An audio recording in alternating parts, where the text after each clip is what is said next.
बख्शू एक गरीब लकड़हारा था। वो लकड़ियाँ काटने के लिए करीब जंगल में जाता।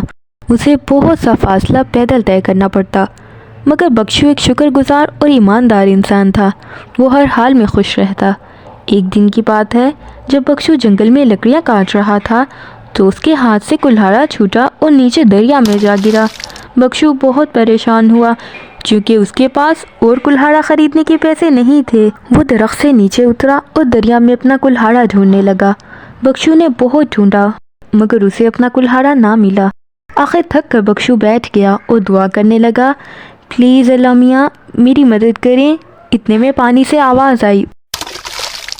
उसने चौंक कर देखा तो पानी के अंदर से एक परी बाहर आई और कहने लगी, रोते क्यों हो बख्शू? तो बख्शू ने कहा, मेरे पास एक ही कुल्हाड़ा था और वो पानी में गिर गया है, अब मैं क्या करूँगा? क्या तुम मेरा कुल्हाड़ा ढूंढने में मेरी मदद कर सकती हो? परी ने कहा, क्यों नहीं, तुम बस देखो, मैं अभी तुम्हारा कुल्हाड़ा लेकर आती हूँ। परी पानी में चली गई और बाहर आई तो उसके हाथ में एक सोने का कुल्हाड़ा था। उसने कहा, लो बख्शू, तुम्हारा कुल्हाड़ा मिल गया है। मगर बख्शू ने कहा, नहीं अच्छी परी, ये मेरा कुल्हाड़ा नहीं है, मैं ये नहीं रख सकता। परी दोबारा पानी में गई और एक चांदी का कुल्हाड़ा निकाल लाई और बख्शू को कहने लगी, लो बख्शू, तुम्हारा कुल्हाड़ा बहुत मुश्किलों से मिला है।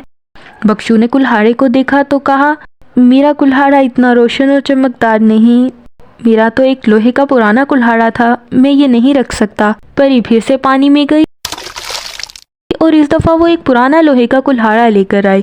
कुल्हाड़े को देखकर बख्शू तो बेइंतहा खुश हुआ। फौरन परी से वो कुल्हाड़ा ले लिया और कहने लगा, प्यारी परी, तुम बहुत अच्छी हो, मेरा कुल्हाड़ा ढूंढने के लिए तुम्हारा शुक्रिया, मैं तुम्हारा ये एहसान हमेशा याद रखूँगा। परी बख्शू की ईमानदारी से बहुत खुश हुई और उसे सोने और चांदी का कुल्हाड़ा भी दे दिया और कहा, बख्शू, तुम एक ईमानदार आदमी हो, ये दोनों कुल्हाड़े तुम्हारी ईमानदारी और सच बोलने का बदला है, इन्हें रख लो। बख्शू ने परी का शुक्रिया अदा किया और तीनों कुल्हाड़े लेकर अपने घर चला गया। आपने देखा प्यारे बच्चों, बख्शू ने सच बोला और ईमानदारी से काम लिया तो उसे कितना फ़ायदा हुआ। झूठ या बेईमानी से हम वक्ती तौर पर शायद थोड़ा सा फ़ायदा हासिल कर लें, लेकिन ज़हनी सुकून और हमेशा का फ़ायदा तो सच बोलने में ही है। Thanks for watching this video. You can also subscribe our channel by hitting the subscribe button below. Share this video with your family and friends.